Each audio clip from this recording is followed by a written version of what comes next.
Hello friends, welcome back to pink live. आप सब लोग कैसे हैं? आशा करती हूँ कि आप सब लोग अच्छे होंगे, स्वस्थ होंगे, पढ़ाई कर रहे होंगे।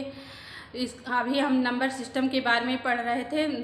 इसके पहले के वीडियो में हम पढ़ चुके हैं परिमेय संख्या क्या है, अपरिमेय संख्या क्या है, नेचुरल नंबर क्या है, होल नंबर क्या है, इंटीजर नंबर क्या है। अगर आपने अभी तक कोई वीडियो नहीं देखा है तो प्लेलिस्ट से जाकर देख लीजिए। उसका लिंक भी मैं डिस्क्रिप्शन में दे दूँगी, वहाँ से भी आप देख सकते हैं। तो अभी उसमें से कुछ टॉपिक जैसे कि अभाज्य संख्या क्या है, सह-अभाज्य संख्या क्या है, ऑड नंबर क्या है, इवन नंबर क्या है, बचे हुए थे। तो जो कि आज के वीडियो में हम देखेंगे और उससे रिलेटेड कुछ क्वेश्चन भी करेंगे। तो चलिए वीडियो स्टार्ट करते हैं। सबसे पहले हम देखते हैं अभाज्य संख्या क्या है। तो अभाज्य संख्या वह संख्या होती है जो कि एक अंक और स्वयं के अलावा और किसी भी अंक से नहीं कटती है। यानी कि अब जैसे कि है 2, 3, 5, 7, ये अगर इसको हम काटना चाहेंगे तो केवल 2 से खुद अपने आप से कटेगी और 1 से कटेगी और किसी से नहीं कटेगी। और 3 को देखेंगे तो 3 भी अपने आप से ही कटेगा और 1 से ही कटेगा। इसके अलावा इसका और कोई गुणनखंड नहीं होगा। तो ऐसी संख्या कि जो कि केवल जिसके 2 गुणनखंड होते हैं, 1 और 2, खुद वो संख्या, तो वो संख्या क्या होती है? अभाज्य संख्या होती है। ये क्वेश्चन हमेशा पूछा जाता है कि सबसे छोटी सम अभाज्य संख्या क्या है। तो सबसे छोटी सम अभाज्य संख्या क्या है? 2। सबसे छोटी सम अभाज्य संख्या क्या है?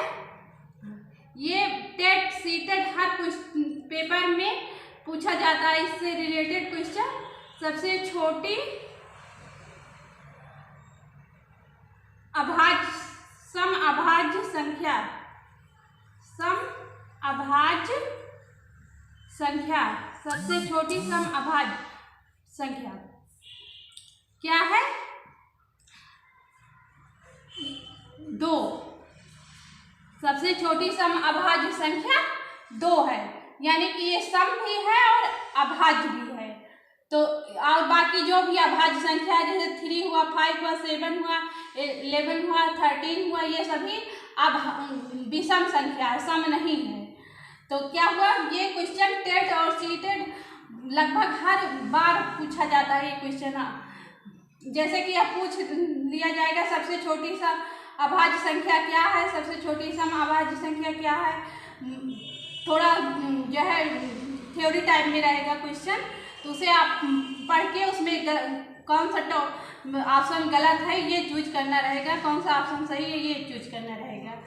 अब देखते हैं सह-अभाज्य संख्या। सह-अभाज्य संख्या वो संख्या होती है जैसे 2 संख्या लेते हैं, उसमें यह है इनका गुणनखंड केवल 1 होना चाहिए। तो वो संख्या जिनका गुणनखंड केवल 1 हो, उसके अलावा कोई भी गुणनखंड ना हो, तो वो क्या होगी? सह-अभाज्य संख्या होगी। जैसे 2, 3 लेंगे, साथ में लेंगे तो इनका केवल एक ही गुणनखंड होगा 1। और दूसरा जैसे 5 और 7 लेंगे, इनका भी केवल एक ही गुणनखंड होगा 1 और इसके अलावा कोई भी गुणनखंड नहीं होगा इनका। तीसरा ले लेते हैं जैसे 11 और 13, इनका भी केवल एक गुणनखंड होगा 1।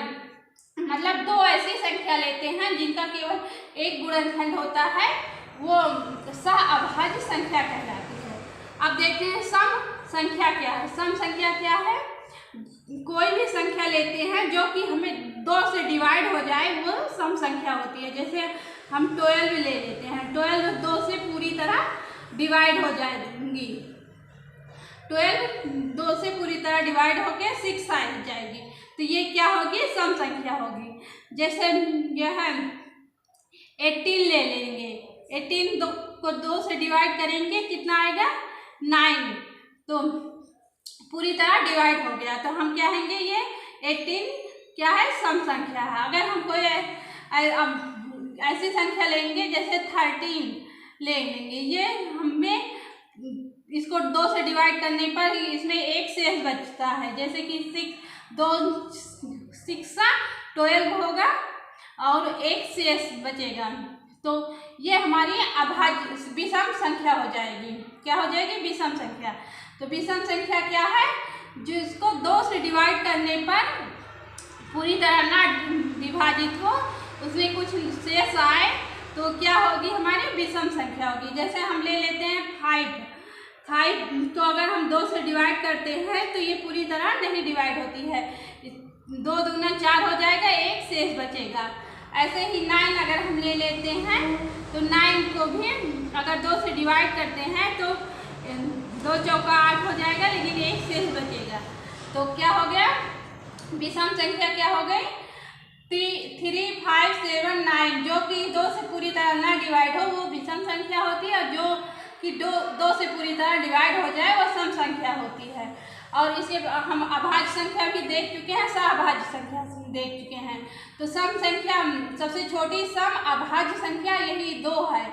इससे क्वेश्चन हमेशा पूछा जाता है। अब हम देखते हैं स्थानीय मान और जातीय मान, यानी कि प्लेस वैल्यू और फेस वैल्यू के बारे में। बस प्लेस वैल्यू क्या है और फेस वैल्यू क्या है किसी भी नंबर का। तो जैसे हमने एक एग्जाम्पल लिया 7642, ये एक नंबर लिया, तो इसको हम पीछे से काउंट करते हैं। जो सबसे पीछे है उसे हम इकाई का नाम देते हैं, इकाई है।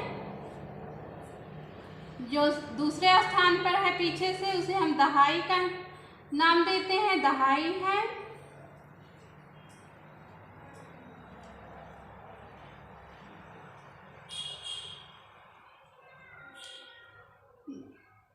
जो तीसरे स्थान पे उसे सैकड़ा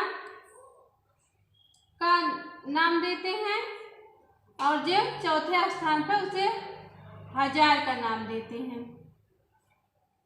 और इसके आगे भी अगर कोई अंक होगा तो उसे 10,000, फिर लाख, 10 लाख, ऐसे उसका नाम देंगे। तो दो हमें किस स्थान पर है, इकाई के स्थान पर है। 4 क्या है, दहाई के स्थान पर है।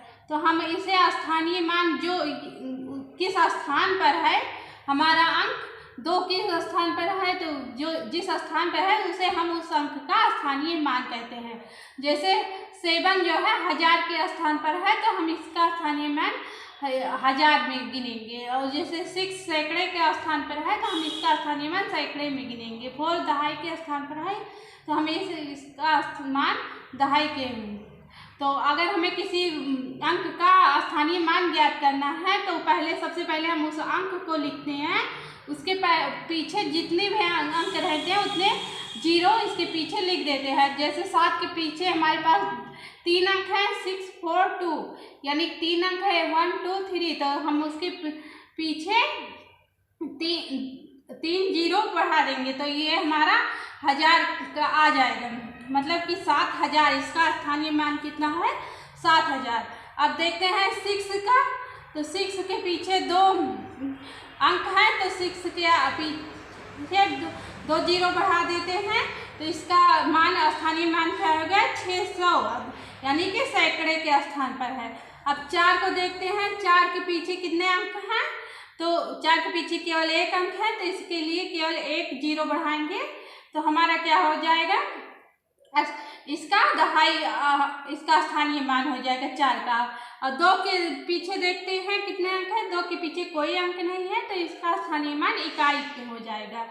तो समझ गए, स्थानीय मान को अगर किसी चीज़ का स्थानीय मान किसी अंक का पूछा जाएगा तो हमें जो है सिर्फ उसके पीछे कितने अंक है ये देख लेना, वो नंबर लिख के उसके पीछे उतने 0 बढ़ा देते हैं। जैसे दूसरा एग्जाम्पल लेते हैं 1242, तो 12 के पीछे 1 के पीछे कितने अंक हैं, तो 1 के पीछे 3 अंक है, तो 1 का स्थानीय मान 1000 के स्थान पर आएगा। 2 के पीछे कितने अंक हैं, तो 2 के पीछे जो है 2 अंक है, तो इसके ये सैकड़े का स्थान पर आएगा। और इस 4 के पीछे कितने अंक हैं, इस 4 के पीछे केवल 1 अंक है, तो ये दहाई के स्थान पर आएगा। फिर 2 के, ये लास्ट वाले 2 के पीछे कितने अंक है, कोई अंक नहीं है, तो ये इकाई के स्थान पर आएगा। यानी कि स्थानीय मान अगर कोई पूछता है तो उसके पीछे जितने भी अंक रहेंगे वही 0 बढ़ा, उतना ही 0 बढ़ा देंगे, वही उसका स्थानीय मान हो जाएगा। अब हम देखते हैं जातीय मान क्या है? जातीय मान वही है कि जो उसका खुद का वैल्यू रहती है वही उसका जातीय मान रहता है। जैसे 7 का जातीय मान क्या है? खुद 7 है। 6 का जातीय मान खुद से 6 है, यानी कि जो उसका खुद का मान रहेगा वही उसका जातीय मान रहेगा। तो समझिए, जैसे क्वेश्चन एक देखते हैं कि यह है 8749। अब हम क्वेश्चन में अगर हम पूछेंगे 7 का स्थानीय मान, अगर 7 का स्थानीय मान क्या है पूछा जाएगा तो हम क्या कहेंगे, कैसे ज्ञात करेंगे? तो यही देख 7 खुद 7 लिख देते हैं, उसके पीछे जितने अंक रहते हैं उतने 0 लिख देते हैं। तो 2 अंक है इसके पीछे तो 2 0 बढ़ा देते हैं। तो 7 का स्थानीय मान सैकड़े के स्थान पर है, यानी 2 0 इसके पीछे सैकड़े के, इकाई, दहाई, सैकड़ा, सैकड़े का। अब अगर हमें 7 का ही जातीय मान पूछा जाएगा, 7 का जातीय मान, तो जातीय मान खुद उसकी स्वयं की वैल्यू ही उसका जातीय मान होगा। अगर 7 का जातीय मान क्या हो जाएगा? खुद 7 ही, जो उसकी वैल्यू रहेगी। इसी प्रकार अगर हम 8 का स्थानीय मान निकालते हैं तो खुद जो है वही उसके पीछे जितने भी अंक रहेंगे उतना लिख देंगे, वही हमारा क्या हो जाएगा? उसका स्थानीय मान। 8 के पीछे कितने अंक हैं? 1 2 3, तो ये इसके पीछे 3 0 लिख देते हैं। तो ये 1000 के स्थान पर इकाई, दहाई, सैकड़ा, हजार, यानी कि 8000 इसका स्थानीय मान 1000 के स्थान पर है। तो आप लोग समझ गए।